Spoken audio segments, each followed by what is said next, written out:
ರಾಜ್ಯದ ಎಲ್ಲೆಡೆ ಹೋಳಿ ಒಂದೇ ದಿನ ನಡೆಯುತ್ತೆ. ಆದರೆ ಸತತ 3 ದಿನ ಅದ್ಧೂರಿಯಾಗಿ ರಂಗಿನ ಆಟ ನಡೆಯೋದು ಬಾಗಲಕೋಟೆಯ ವಿಶೇಷ.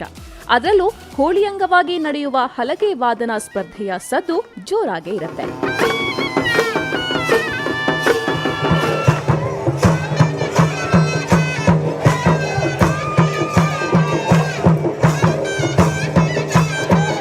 ಬಾಗಲಕೋಟೆಯ ಬಣ್ಣ ಎಂದ್ರೇನೆ ಹಲಗೆ ಬಾರಿಸೋದು. ಹೋಳಿ ಹುಣ್ಣಿಮೆಯ 15 ದಿನಗಳಿಂದಲೇ ಮಕ್ಕಳಿಂದ ಹಿಡಿದು ಹಿರಿಯರವರೆಗೆ ಹಲಗೆ ಬಾರಿಸ್ತಾರೆ. ಹಲಗೆ ಮಜಲಿನ ಸ್ಪರ್ಧೆಗಳನ್ನು ಆಯೋಜನೆ ಮಾಡಲಾಗುತ್ತೆ. ಈ ಸ್ಪರ್ಧೆಯಲ್ಲಿ ವಿಜೇತರಾದವರಿಗೆ 10,000 ರೂಪಾಯಿಯಿಂದ 50,000 ನಗದು ಬಹುಮಾನವನ್ನ ನೀಡಲಾಗುತ್ತೆ. 16 ತಂಡಗಳು ಭಾಗವಹಿಸಿ ಹಲಗೆಯೊಂದಿಗೆ ಶಹನಾಯಿ, ಖಣಿ, ದಿಮ್ಮು, ಝುಮರಿ, ಚಳ್ಳಂ ಬಾರಿಸೋದ್ರ ಮೂಲಕ ಸ್ಪರ್ಧೆಯನ್ನ ರಂಗೇರಿಸುತ್ತವೆ.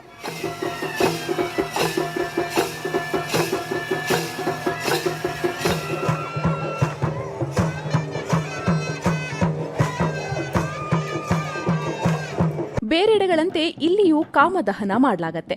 ಈ ಆಚರಣೆಯಲ್ಲೂ ಒಂದು ವಿಶೇಷವಿದೆ. ಕಿಲ್ಲಾದಲ್ಲಿ ನಡೆಯುವ ಮೊದಲ ಕಾಮದಹನಕ್ಕೆ ಕೆಂಡವನ್ನ ದಲಿತರ ಮನೆಯಿಂದ ತರಲಾಗತ್ತೆ. ಅಲ್ಲಿ ಕಾಮದಹನವಾದ ನಂತರವೇ ಅಲ್ಲಿಂದ ಕೆಂಡ ಒಯ್ದು ಉಳಿದೆಡೆಯಲ್ಲಿ ಪ್ರತಿಷ್ಠಾಪಿಸಿರುವ ಕಾಮಣ್ಣನನ್ನ ದಹಿಸಲಾಗತ್ತೆ.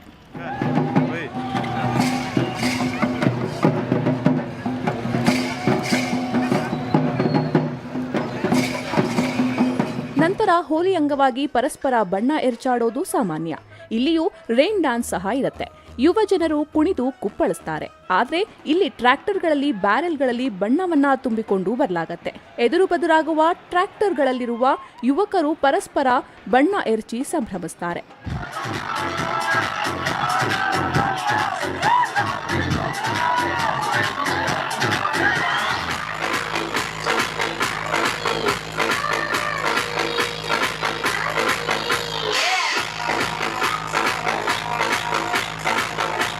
ಮೊದಲ ದಿನ ನವನಗರ ಕಿಲ್ಲಾದಲ್ಲಿ ಬಣ್ಣ ಆಡಿದ್ರೆ ನಂತರ 2 ದಿನ ಹೊಸಪೇಟೆ, ಜೇನ್ಪೇಟೆ ಮುಂತಾದ ಕಡೆಗಳಲ್ಲಿ ಆಡ್ತಾರೆ.